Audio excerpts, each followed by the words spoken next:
मैं सवाल पूछना चाहती हूं तारिक खान से।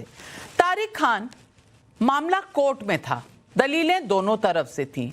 अब हाई कोर्ट ने कहा है ये विवादित ढांचा है, तो ऐसा क्यों कहा जा रहा है कि भाई इस देश का संविधान खत्म हो गया, खतरे में है? फिर से वही दुहाई शुरू हो गई। कोई कह रहा है कि इस देश में जो मोदी चाहते हैं वही होता है। तो क्या आप high court, Allahabad high court पर टिप्पणी कर रहे हैं?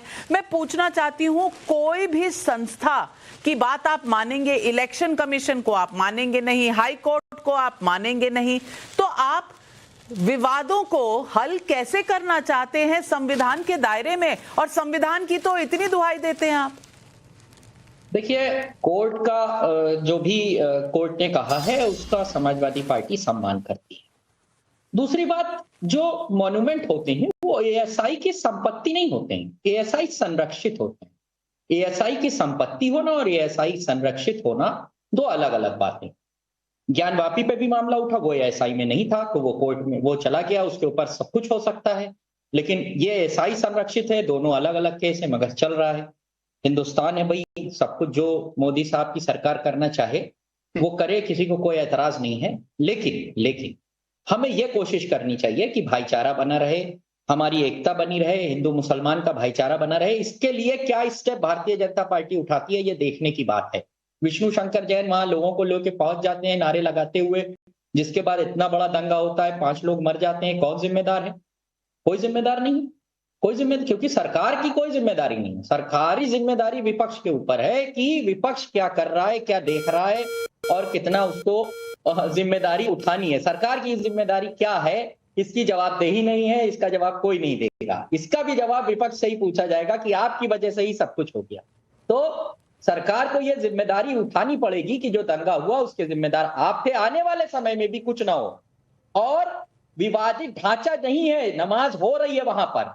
विवादित ढांचा कोर्ट कह सकता है, हम उसका सम्मान कर रहे हैं, मगर नमाज भी हो रही है। और अगर नमाज हो रही है तो वो मस्जिद है कि ढांचा है, इसका फैसला कौन करेगा? हम आप कर ले यहाँ टाइम्स नाउ चैनल पे बैठकर, या कोर्ट कर ले? आगे बहस होगी, दलीलें रखी जाएंगी। मगर अगर नमाज हो रही है कहीं पर या किसी मंदिर का कोई विवाद है और वहां पूजा अर्चना हो रही है तो वह भव्य मंदिर है। ऐसा ही अगर कोई मस्जिद है और वहां नमाज पढ़ी जा रही है तो वह भव्य मस्जिद है। मैं ऐसा मानता हूं, आगे जो कोर्ट कहेगा उसको माना जाएगा। तो शलभ मणि त्रिपाठी जी, तारिक खान ने जब इतना कह ही दिया तो फिर कोर्ट जाने की जरूरत क्या है? सारे फैसले समाजवादी पार्टी ही कर दे, क्योंकि ये कह रहे हैं जहां हो रही है नमाज वहां। ये कोई नहीं बता रहा कि भाई बाबरनामा में लिखा है कि मस्जिद गिराकर वहां, मंदिर गिराकर वहां मस्जिद बनी थी। इस बात पर कोई हाँ क्यों नहीं कहता? शलभ मणि त्रिपाठी जी। अब नाविका जी, बहुत तेवर दिखाने की आवश्यकता नहीं है। इस देश में शरिया लागू नहीं है, इस देश में बाबा साहब भीमराव अंबेडकर जी का संविधान लागू है।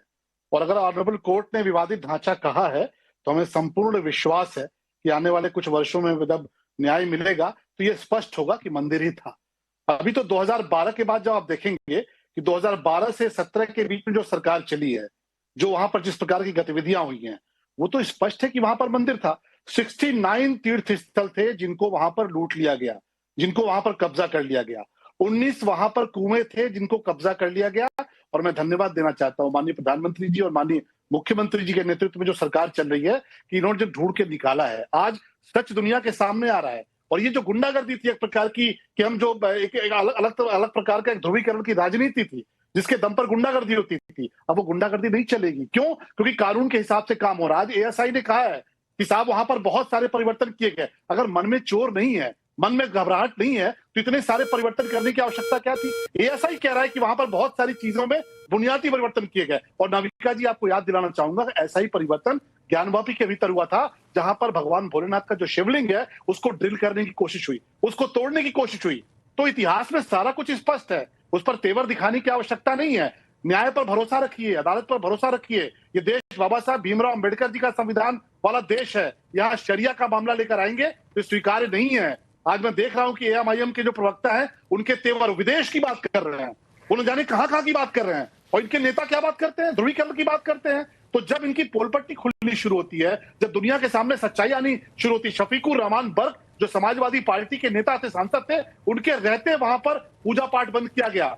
जब वहां पर बारात निकलती थी, पूजा पाठ होता था, आप पता करिए संभल में जाके, जिस प्रकार से वहां दंगे हुए, दंगों में निर्दोष मारे गए, व्यापारी समाज के लोगों को जिंदा जला दिया गया। आज जब फाइलें खुलने लगी हैं, परतें उधेड़ने लगी हैं, सच्चाई सामने आने लगी है, बर्बरता की जो कहानी थी वो सबको दिखने लगी है, तो आपको अचानक बहुत सारी बातें याद आने लगी हैं। लेकिन मैं फिर कहूंगा कि न्यायपालिका पर भरोसा रखिए, न्यायपालिका दूध का दूध पानी का पानी करेंगी। लेकिन हम सबको पता है वहां पर मंदिर था, हरि मंदिर था, जिसको जबरिया कब्जा किया गया, और मुझे पूरा विश्वास है, हम सबको पूर्ण विश्वास है कि न्यायालय इसमें इंसाफ करेगी।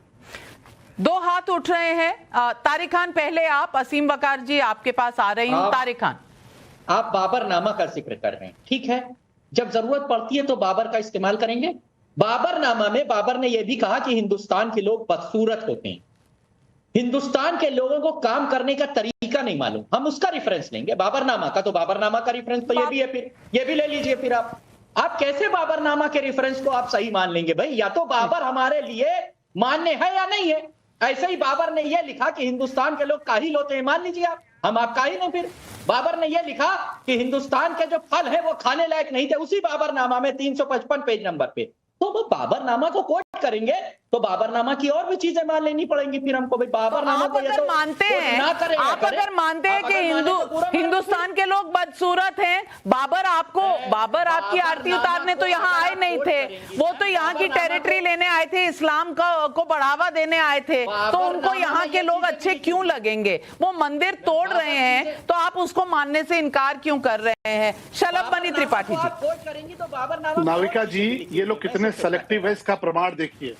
अभी एक फिल्म आई है छावा, और हम लोगों ने तो इतिहास में पढ़ा है औरंगजेब ने किस प्रकार की कायरता की, औरंगजेब ने किस प्रकार की बर्बरता की, औरंगजेब ने किस प्रकार की निर्ममता की।